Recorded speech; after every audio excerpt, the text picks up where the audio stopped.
Livro do Êxodo, capítulo de número 6, a partir do versículo 1, diz assim: Então disse o Senhor a Moisés: Agora verás o que hei de fazer a Faraó, porque por uma mão poderosa os deixará ir. Sim, por uma mão poderosa os lançará de sua terra. Falou mais Deus a Moisés e disse: Eu sou o Senhor, e eu apareci a Abraão, Isaque e Jacó, como o Deus Todo-Poderoso. Mas pelo meu nome, o Senhor, não lhes fui perfeitamente conhecido, e também estabeleci a minha aliança com eles, para dar-lhes a terra de Canaã, a terra de suas peregrinações, na qual foram peregrinos. E também tenho ouvido o gemido dos filhos de Israel, aos quais os egípcios fazem servir. E lembrei-me da minha aliança. Portanto, dize aos filhos de Israel: Eu sou o Senhor, e vos tirarei de debaixo das cargas dos egípcios, e vos livrarei da servidão, e vos resgatarei com braço estendido e com grandes juízos. E eu vos tomarei por meu povo, serei vosso Deus, e sabereis que eu sou o Senhor vosso Deus, que vos tiro de debaixo das cargas dos egípcios, e eu vos levarei à terra, acerca da qual levantei minha mão, jurando que a daria a Abraão, Isaque e Jacó, e vou-la darei por herança, eu, o Senhor. Deste modo que a daria a Abraão, Isaque e a Jacó, e vou-la darei por herança, eu, o Senhor. Deste modo falou Moisés aos filhos de Israel, mas eles não ouviram a Moisés, por causa da angústia de espírito e da dura servidão. Amém? A igreja pode sentar com a graça de Deus.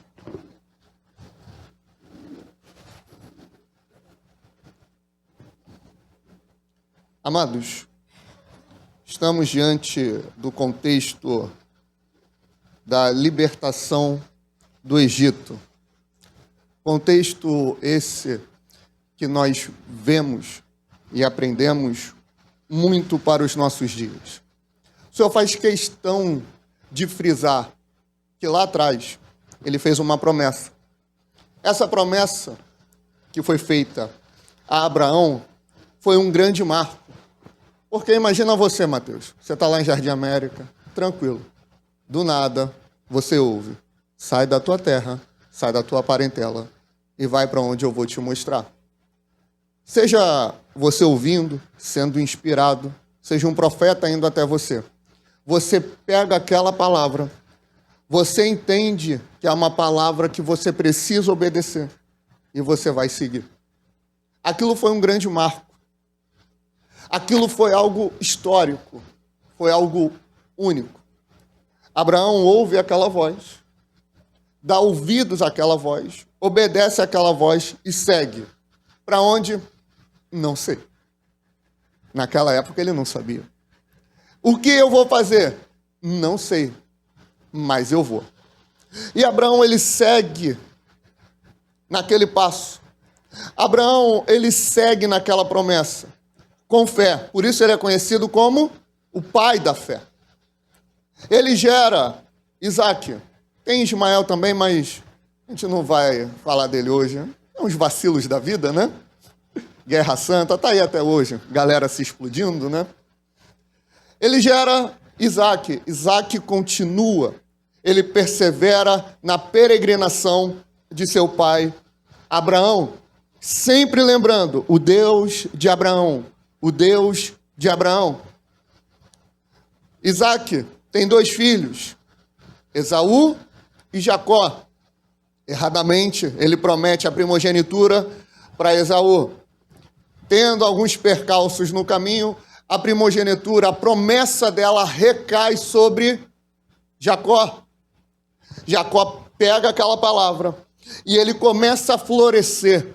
Ali a gente já começa a ver um pouco da promessa de Deus se cumprindo. Enquanto seu avô teve ali seus 2 filhos, Isaac e Ismael.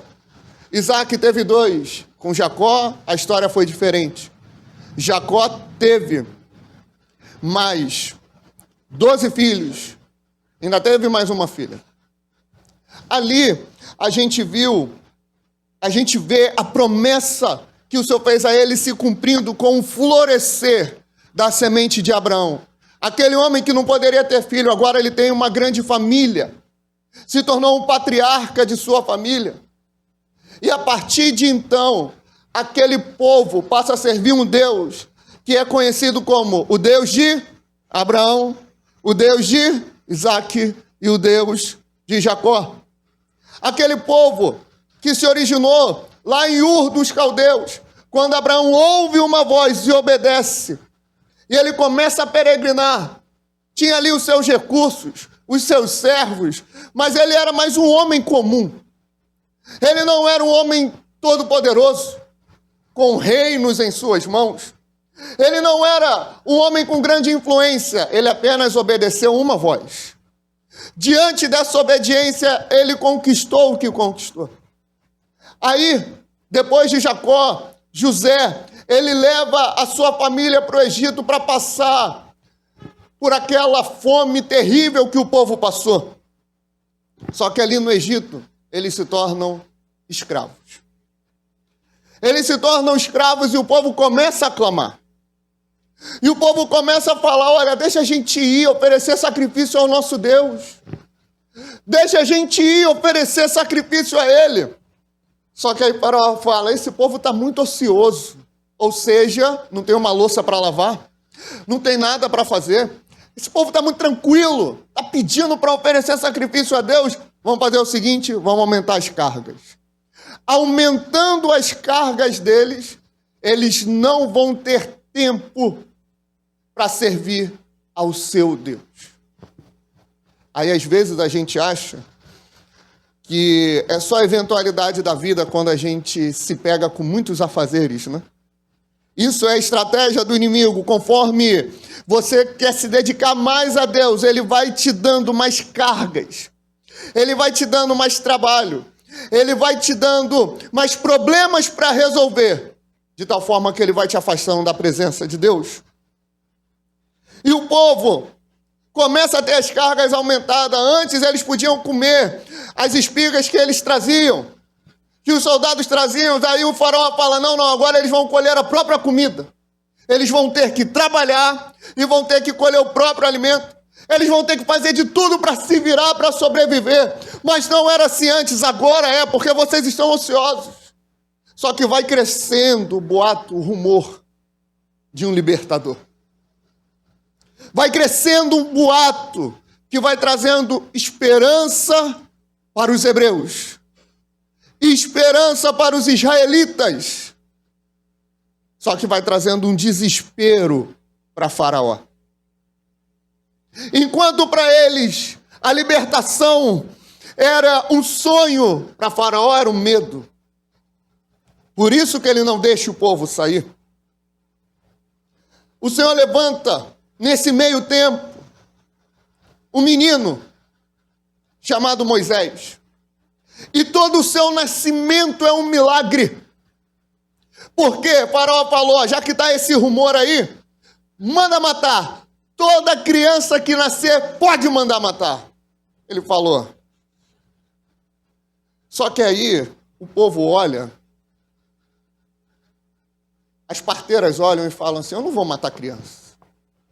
Eu não vou. E a palavra vai dizer no início de Êxodo que o Senhor era com as parteiras egípcias. Eu não vou matar criança. É um adendo, né? Hoje é normal matar criança, né? Não, não é. Dentro do ventre é normal. Estão legalizando a morte. Estão legalizando o assassinato.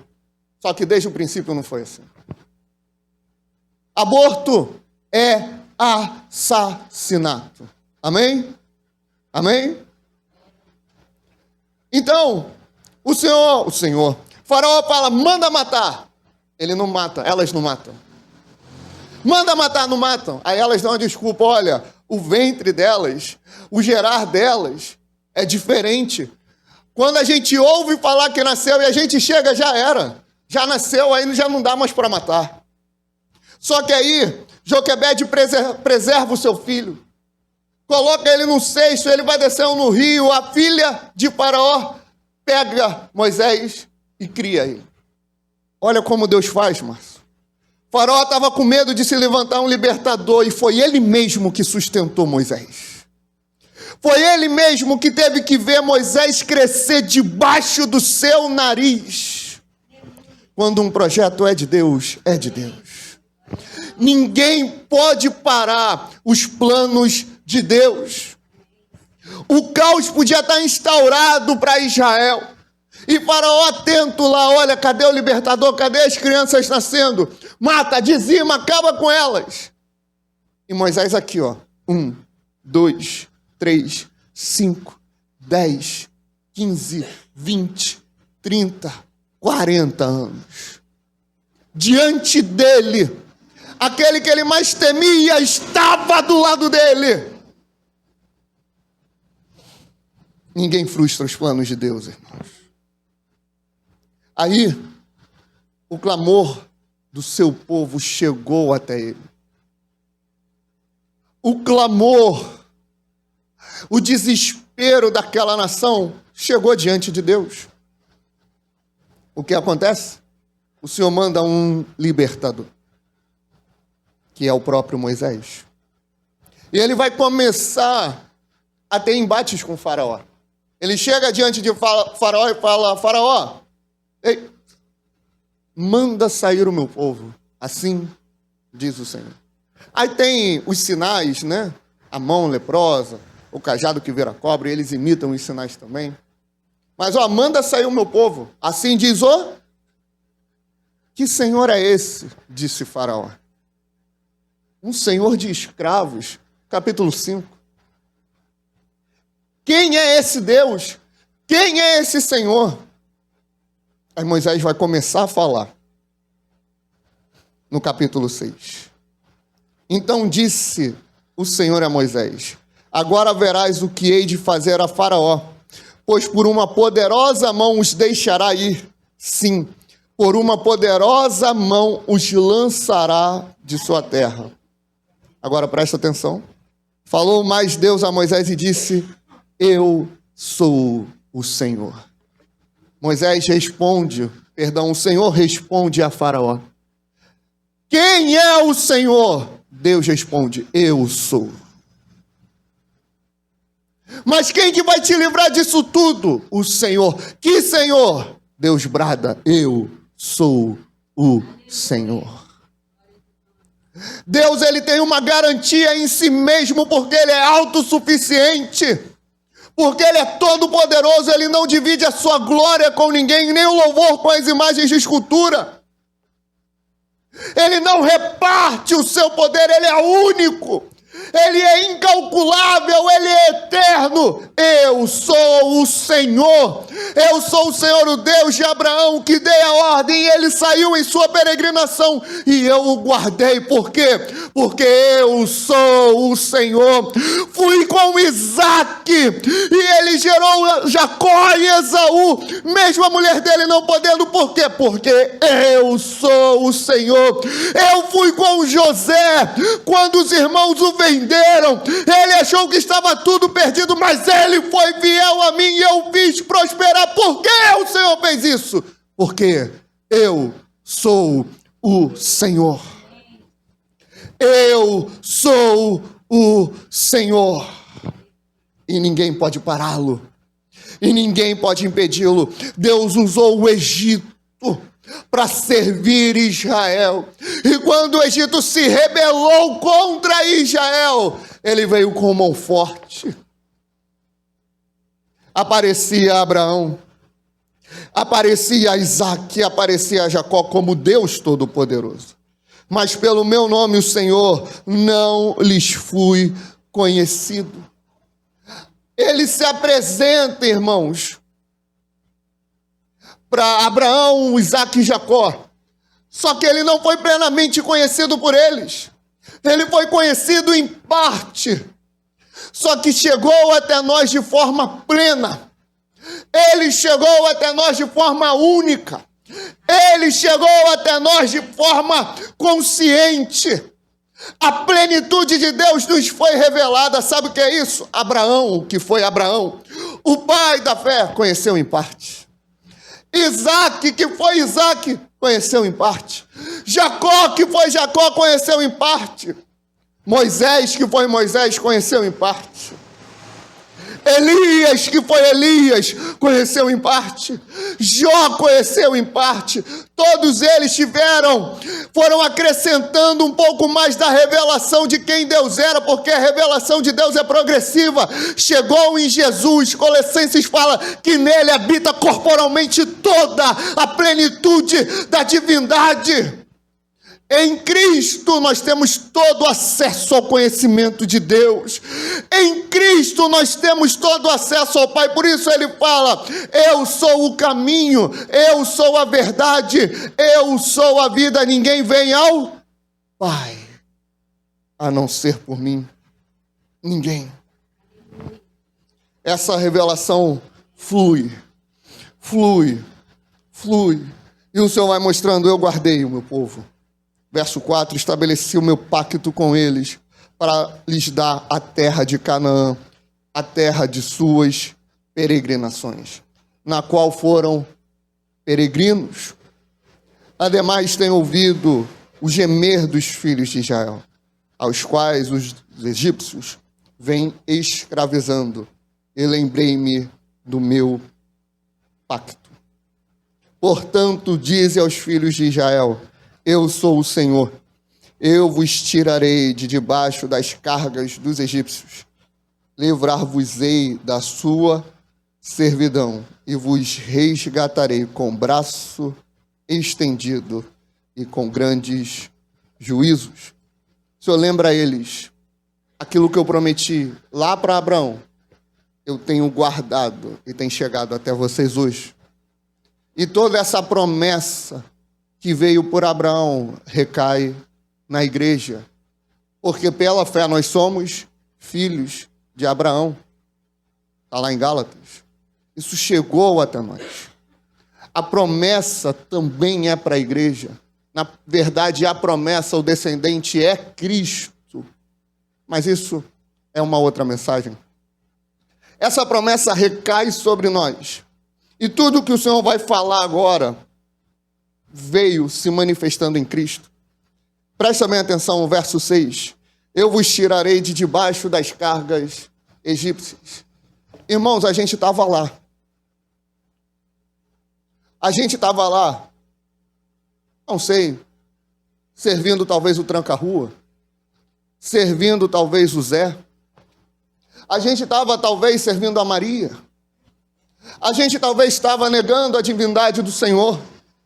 A gente estava servindo outros espíritos. A gente estava na idolatria. A gente estava servindo o diabo. A gente estava seguindo os nossos próprios preceitos. Isso é o Egito. O Egito tem um Deus para o seu gosto.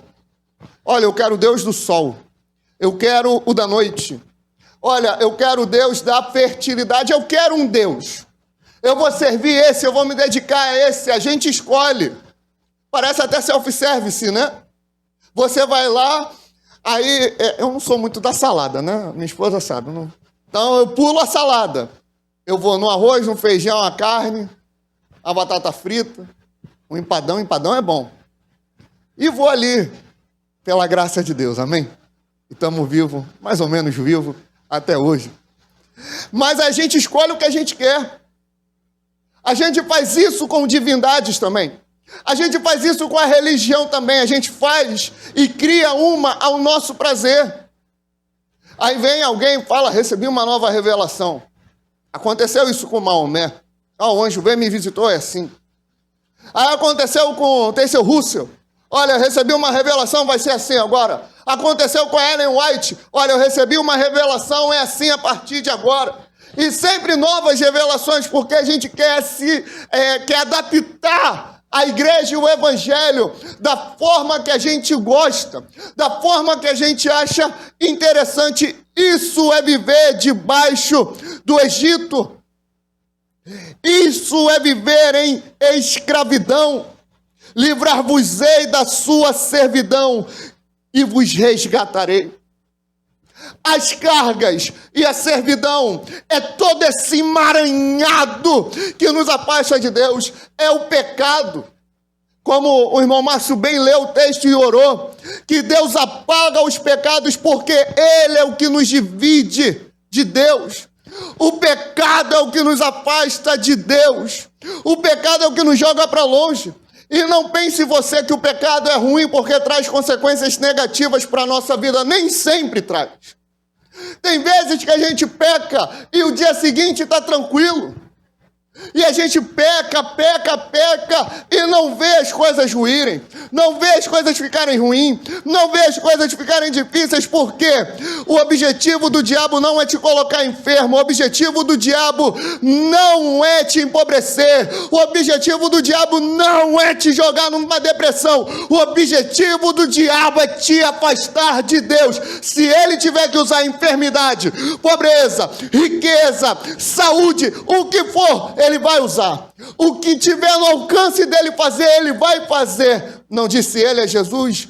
Tudo isso te darei, se prostrados me adorar.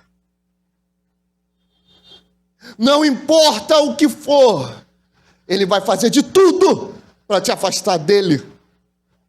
Ele vai fazer de tudo para te afastar de Deus. Mas aí, o Senhor vira e fala, mas eu vou livrar vocês. Eu vou livrar vocês dessa servidão.